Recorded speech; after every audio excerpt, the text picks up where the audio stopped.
Hello friends, ഇന്ന് നമ്മളിവിടെ ഒരു ചക്കപ്പഴത്തിൻ്റെ അലുവയാണ് ഉണ്ടാക്കാൻ പോകുന്നത്. അത് എങ്ങനെയാണ് ഉണ്ടാക്കാമെന്നൊന്ന് നോക്കിയാലോ. ഞാൻ ഈ ചക്കയുടെ അലുവ ഉണ്ടാക്കാൻ വേണ്ടി കുറച്ച് ചക്കപ്പഴം എടുത്ത് മിക്സിയിലിട്ട് അരച്ചെടുത്തുകൊണ്ട് വന്നിട്ടുണ്ട്. ഈ അരച്ച ചക്കപ്പഴം ഞാൻ ഒരു നോൺ സ്റ്റിക്ക് പാത്രത്തിലേക്ക് ഇടുവാണേ. നിങ്ങൾക്ക് ഉരുളിയോ ഉപയോഗിക്കാം. ഞാനൊരു 2 തേങ്ങ ചിരവി അതിൻ്റെ പാല് പിഴിഞ്ഞെടുത്തിട്ടുണ്ട്. അത് നമ്മൾ ഈ ചക്കയുടെ കൂട്ടിലേക്ക് ഒഴിക്കുവാണേ.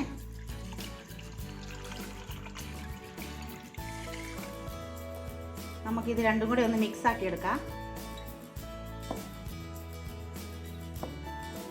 ഇതിന് മധുരത്തിന് വേണ്ടി ഞാൻ കുറച്ച് വെല്ലം ഉരുക്കി വെച്ചിട്ടുണ്ട്. അത് നമുക്ക് ഇതിലേക്ക് ചേർക്കാവേ.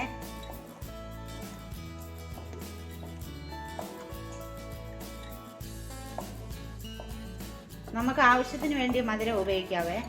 ഞാൻ ഒരു 6 കഷ്ണം വെല്ലം എടുത്ത് ഉരുക്കിയതാണ്. ഇത് നമുക്കൊന്ന് സ്റ്റൗ കത്തിച്ച് അടുപ്പ വെച്ച് കുറുക്കിയെടുക്കാം. ഞാൻ സ്റ്റൗ കത്തിച്ച് വെച്ചിട്ടുണ്ട്. ഇത് നമുക്കൊന്ന് കുറുക്കിയെടുക്കാം. കൈ വിടാതെ ഇളക്കിക്കൊണ്ടിരിക്കണേ.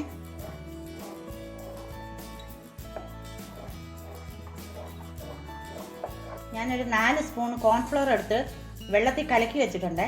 ഇത് നമുക്ക് ഇതിലേക്ക് ചേർക്കാം. ഇത് കുറച്ച് കുറുകി വന്നിട്ടുണ്ട്. നമുക്ക് ഇതിലേക്ക് ഈ കോൺഫ്ലവർ ചേർക്കാവേ.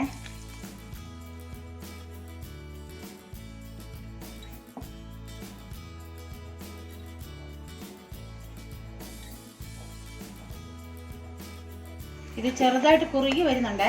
ഇത് നമുക്ക് ഈ പാത്രത്തിൽ നിന്നെല്ലാം വിട്ട് കിട്ടണം. ഇത് പാത്രത്തിൽ നിന്ന് വിട്ട് വരാൻ തുടങ്ങി. ഇതിലേക്ക് നമ്മൾ കുറച്ച് നട്ട്സ് ഇടുവാനേ.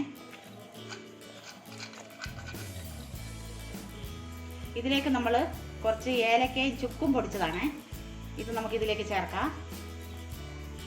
നമുക്കിതെല്ലാം ഒന്ന് യോജിപ്പിച്ചെടുക്കാം.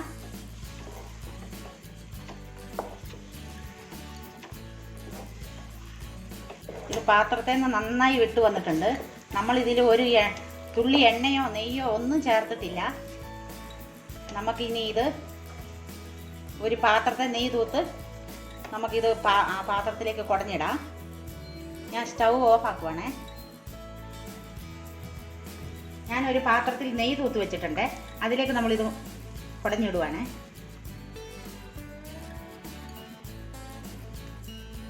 നമുക്കിതൊന്ന് സെറ്റാക്കി വെക്കാവേ.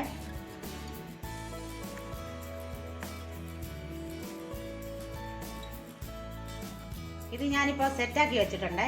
ഇനി നമുക്കിതൊന്ന് ആറാൻ വെക്കാവേ. അങ്ങനെ നമ്മുടെ ചക്കയുടെ അലുവ ഇവിടെ തണുത്തിട്ടുണ്ട്. നമുക്കിതൊന്ന് വേറെ പ്ലേറ്റിലേക്ക് മാറ്റാവേ.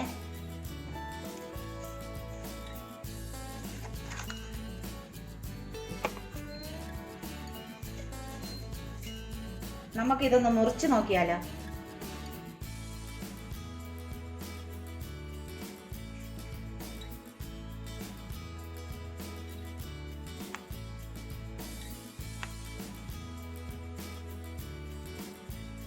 നല്ല സ്മൂത്ത് ആയിട്ട് അലുവ സ്പഞ്ച് പോലെ ആയിട്ടുണ്ട്.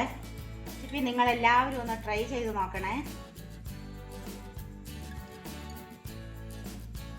ആരെങ്കിലും ഈ ചാനലിലേക്ക് സബ്സ്ക്രൈബ് ചെയ്തിട്ടില്ലെങ്കിൽ ഞങ്ങൾക്ക് ഒന്ന് സബ്സ്ക്രൈബ് ചെയ്യണേ. അതിനോടൊപ്പം ലൈക്കും ഷെയറും ചെയ്യണേ. Thank you.